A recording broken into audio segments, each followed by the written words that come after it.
But there's going to be a lot of soul searching and a lot of real introspection that needs to happen for the Republican Party going forward, because right now, this is the Republican Party of Trump. Let me ask you about the president's. We talked earlier about active. Is that what he was doing? Yeah, it's what he does, right? He incites this sort of rhetoric. It's insightful. He incites anger. He gets these people fired up.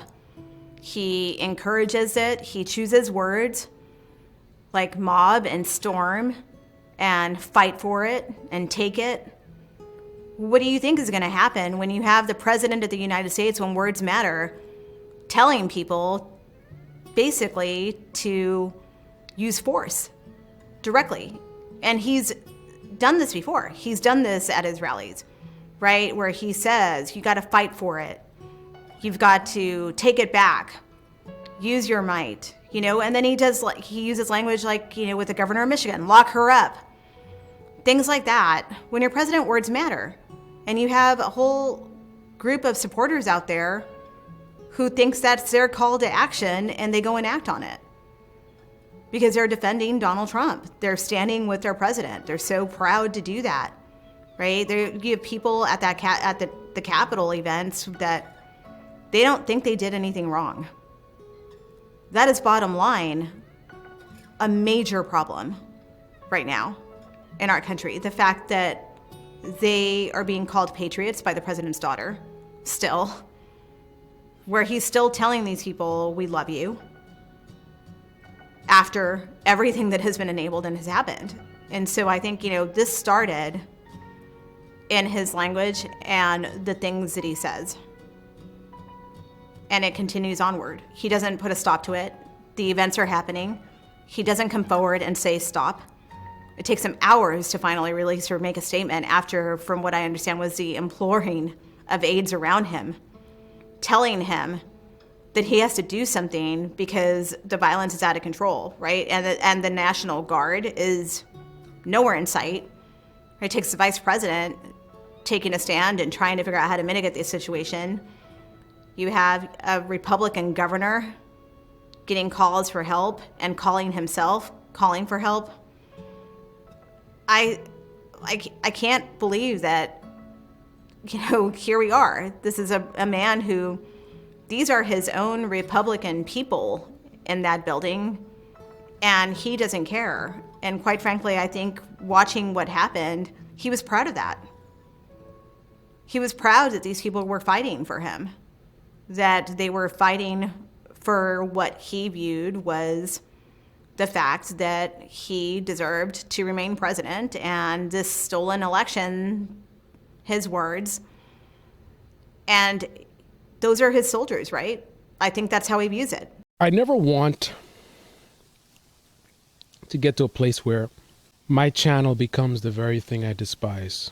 Partisan echo chamber. So I'm proud that I have subscribers, if they can find me, since they deleted my channel. I have subscribers who disagree with me on some things. In particular, I have subscribers who do not believe Trump is responsible for the attack. To some people, they would look at that as being foolish, pink elephant in the room and everything. But I'd like to think I have a little bit more empathy. I am a thinker. I am an observer. I'm an analyst. So I get it. At least I believe I do. My subscribers are humans. From what I've seen, I have been able to attract some people that are more independent thinkers. But there's that human nature thing. And for my subscribers who like or liked Donald Trump, and liked because even if you have finally abandoned him, the fact that you liked him at some point in time is going to leave you conflicted.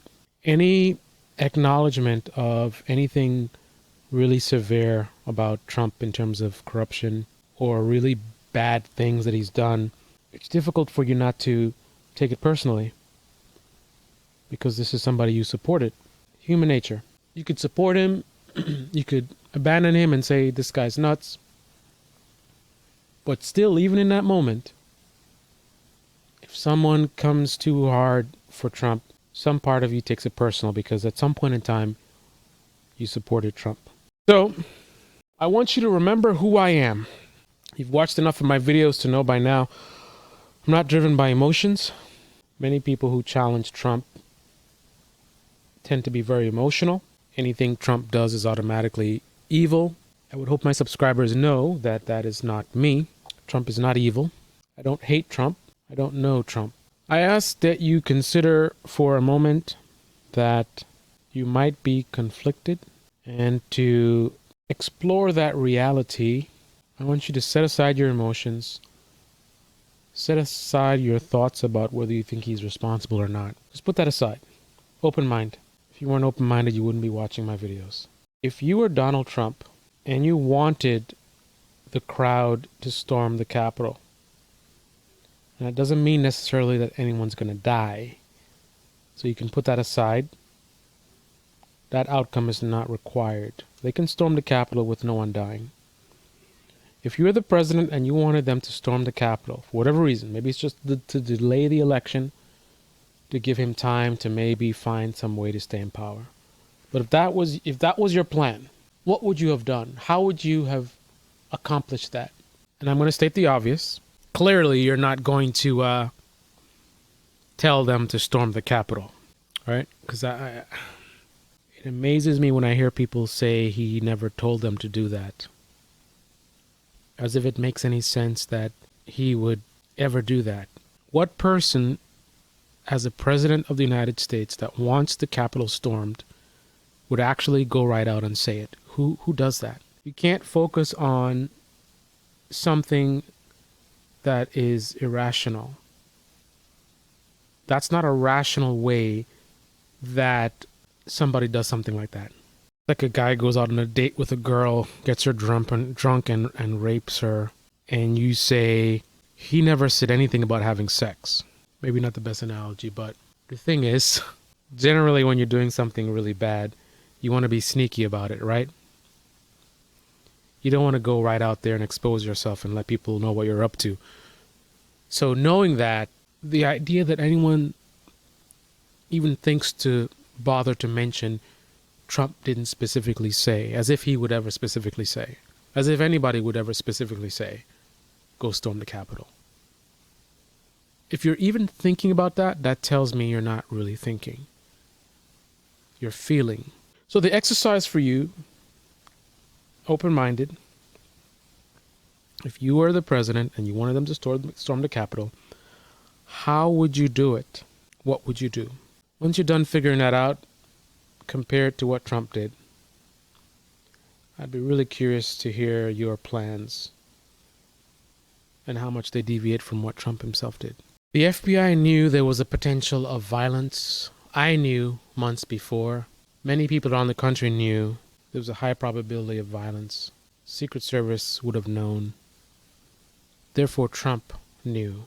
What would be the reason to try to rile up a crowd of people who you know are looking to do violence? Why would you do that? What reason would you have for talking to a crowd that you, I'm sure, got many briefings about the potential violence? What reason would you have to go to that crowd and tell them they've got to fight and they got to be strong? Put that aside even. Put that completely aside. What is the purpose?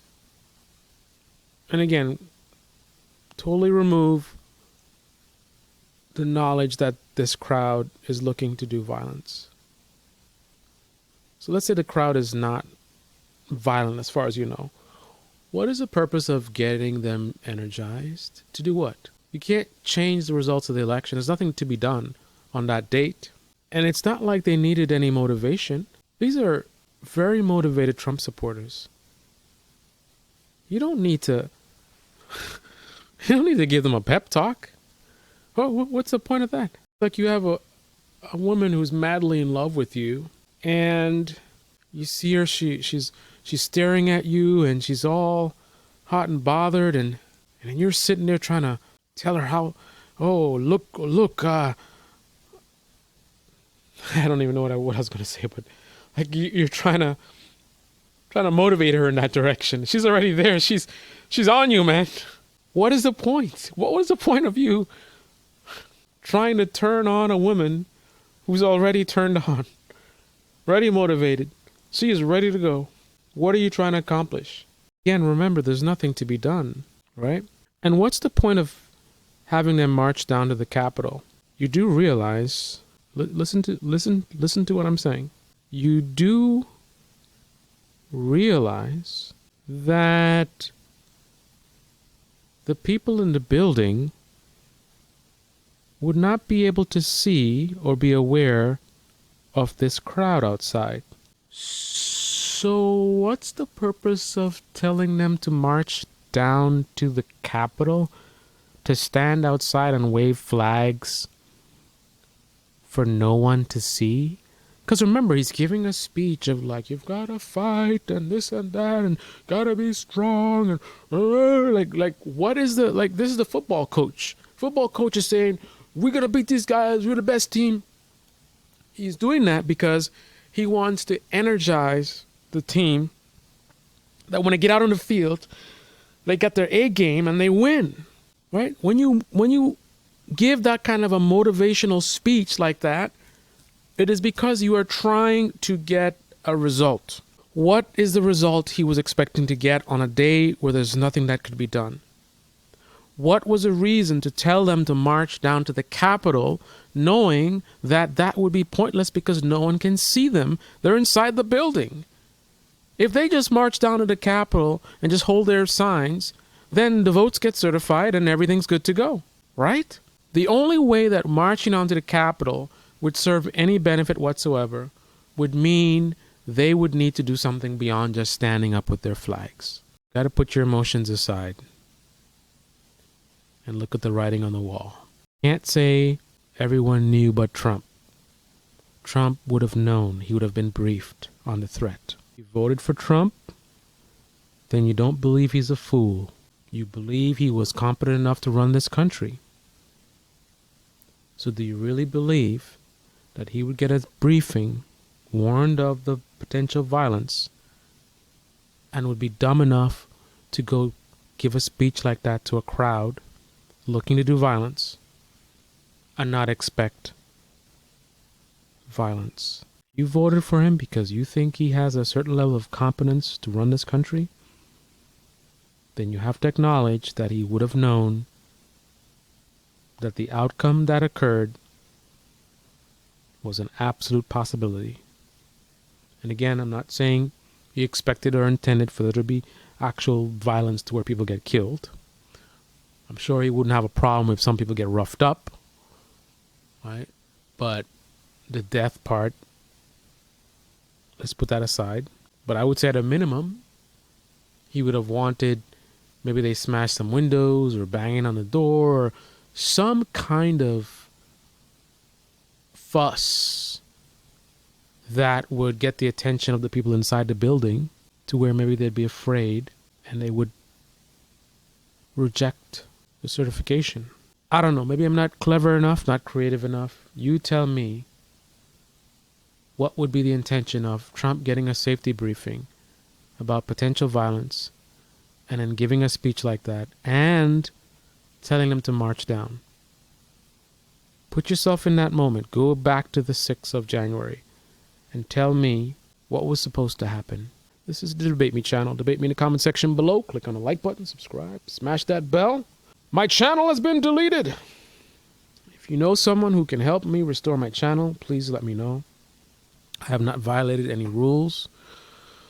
I tell people to take COVID seriously. I get suspended for medical misinformation. I expose Trump's election fraud schemes, trying to pretend the election was stolen, and I get flagged for pushing out election misinformation or whatever. If you can help, you have a contact or something, please let me know. I spent a lot of time, hundreds of hours doing videos, and they just wiped them all out. Just like that. 2 days ago now. This is Debate Me.